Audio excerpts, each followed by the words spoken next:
Welcome back to Knicks Morning Coffee, episode 4. Today I promised to give you my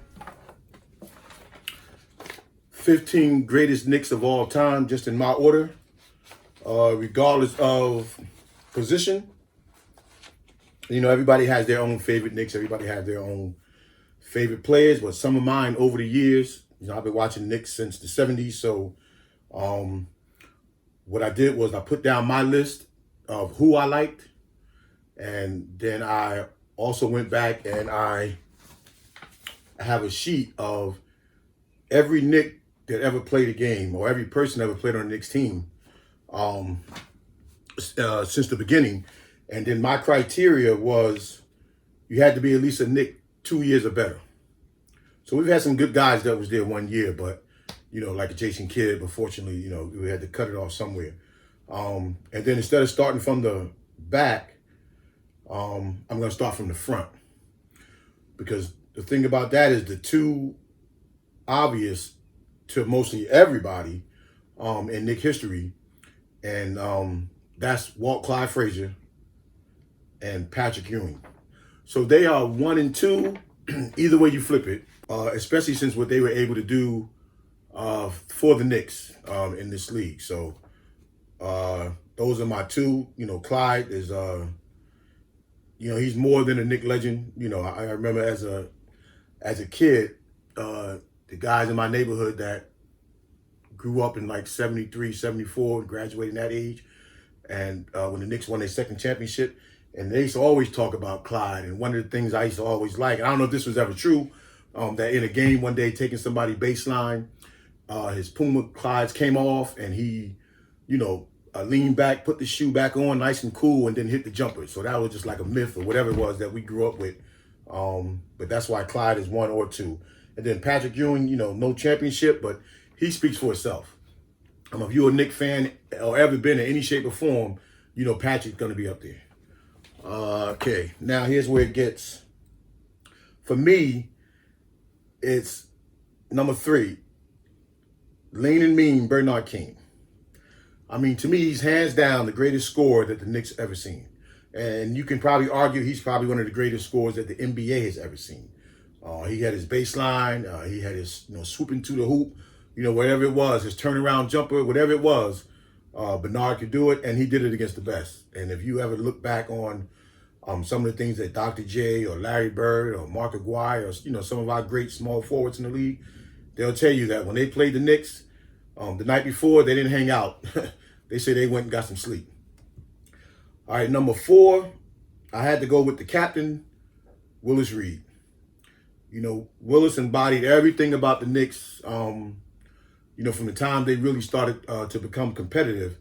And anybody that comes in with that type of a heart, you know, playing hurt through injuries, whatever it is, you know, you kind of symbolize them with Willis, because that's what he stood for. Team first, nothing else. And then number 5, definitely one of my greatest Knicks is the Sugar Man, Ray Richardson. Michael Ray was like a mini Magic Johnson. And even Magic couldn't guard him. That's how good he was. So in his time, even though the Knicks really didn't win, I mean, they were doing okay, you know, getting in the playoffs. But that man right there, he can stack up against any guard in NBA history. But as far as for the Knicks, there's not too many better than Ray Richardson.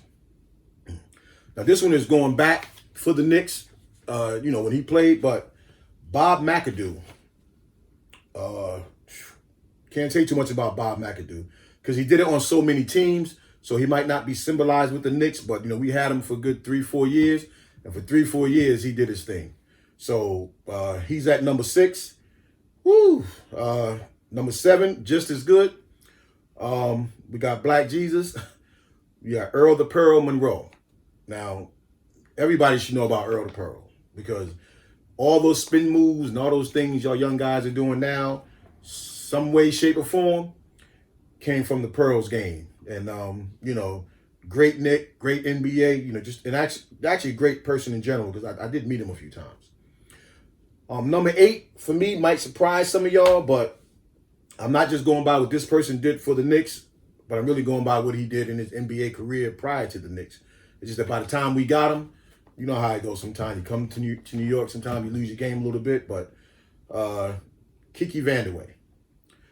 I've been a big fan of Kiki Vandeweghe since he was at UCLA. Prayed at the time that we would get him on the Knicks. You know, he went to Denver with Alex English, and then they became probably the first two scoring duos like that in the NBA. You know, Denver didn't really win back then either, but them two guys got on the court. It was 30 and 30 every night from them two. But Kiki Vandeweghe is one of my all-time favorite Knicks. Next up, I got to go with my boy Carmelo Anthony. Now, yeah, we know Carmelo taking a whole lot of shade right now and definitely should be in the league. But for what he's done for the Knicks, especially in his early years, and what he's done for the NBA, that type of consistent scoring threat from anywhere on the court, Carmelo's my number 9. Love him to death. Another person that I love to death, that I got him ranked kind of high, and I don't know how somebody might feel about that, but Steph Marbury. Steph Marbury, in his heyday, you can say he was probably one of the greatest guards, you know, to play in that time, because we did have Jason Kidd and you did have Allen Iverson, but you got to put Marbury right up there with them. You know, a lot of people used to hate on Marbury, but the players that played against him, they would always say the same thing. You cannot guard that guy. Too strong, too fast, and too quick. So Marbury is my number 10. My number 11 is Dave DeBusschere. And that's going back from the championship years. But Dave DeBusschere was probably our first enforcer. And we've had some enforcers over the years. You know, I mean, we had a guy one year who only played 1 year, so I couldn't put Maurice Lucas up here, but he would definitely been on my list. But Dave DeBusschere was our enforcer before Maurice Lucas and even way before Charles Oakley. So he's my number 11. My number 12, still might surprise some people, is Latrell Sprewell. Because you got to admit, whatever era you played in, Sprewell could have played in any era. The relentless way that he played. And he could have guarded people in any era the way he played. So what he did for the Knicks when he came and just, you know, help us. You know, we had some heart when Xavier McDaniels came, and that kind of like sparked Oakley and Mason and Ewing a little bit more. And then when that fell off and that dropped off, and then we got Latrell Sprewell, and he brought it every single night for us and gave the opposing teams headaches. But that was my man right there. And so he's my number 12. Now, my number 13, this is where I kind of cheated a little bit, because since it's my list, then, you know, I can just put down what I want. So my number 13, I got a tie. I got a tie from two similar players who brought heart and soul to the Knicks in their time that they played for us. And that's Charles Oakley and Truck Robinson. Now, Truck Robinson, a lot of y'all are going to have to probably go back and YouTube or Google. But in his time, you know, in the NBA, you know, that man was a load.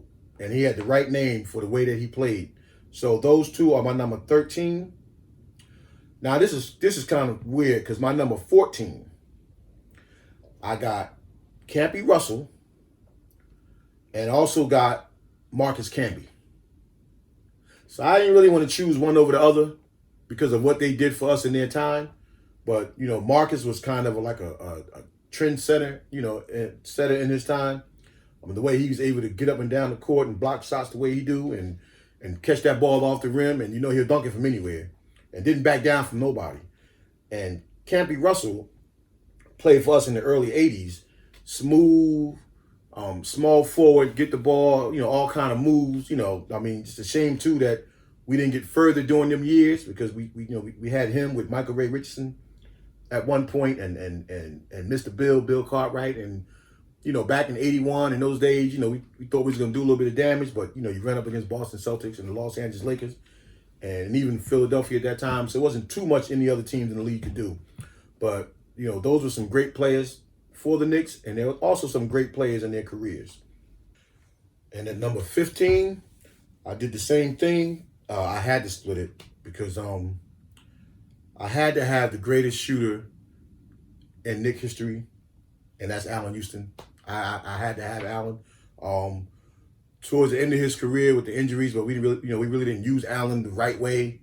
We always had him like ISOing up high when Allen should have just been coming off screens and double screens and just knocking down that, that sweet jumper of his. So, and I split him with Jamal Crawford.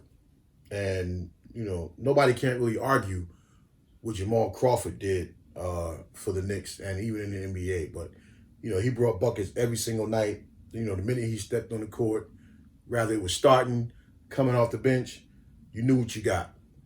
So these are well, actually I cheated, it's more than 15. But these are my list of 15 greatest Knicks. I really went with a lot of scoring, and I went with guys who, every time they got on the court, they was a problem. No disrespect to John Starks and people like that. They up there too, just like everybody else. But I had to pick the ones that I liked when I was playing and trying to emulate some of the things they did. But there's one name though I didn't put up here, but this is definitely a Knick for life, and that's Mark Jackson. So to me, Mark don't need to be on the list. Mark is Mark. The things that Mark did, the way he elevated people's game, I just said I'm gonna save that spot for somewhere else, and then just mention Mark in the end. But again, those are my players. I want to hear your players, and if you're gonna take somebody out, especially in my top 10, then let me know who you're gonna replace them with. That's all. And then also, go back and Google some of those names of the guys you don't know. And then come back and tell me where you think they might be in the Knicks top 15 or top 10. So, like always, like, comment, subscribe. I'm going to be here all season long. Every Knicks game, haven't missed a Knicks game. I can't imagine how many years it might go back that I've missed a Knicks game. But, I watch every game, and I'm going to bring it to you every day after the game. So, until next time. See y'all later. Peace.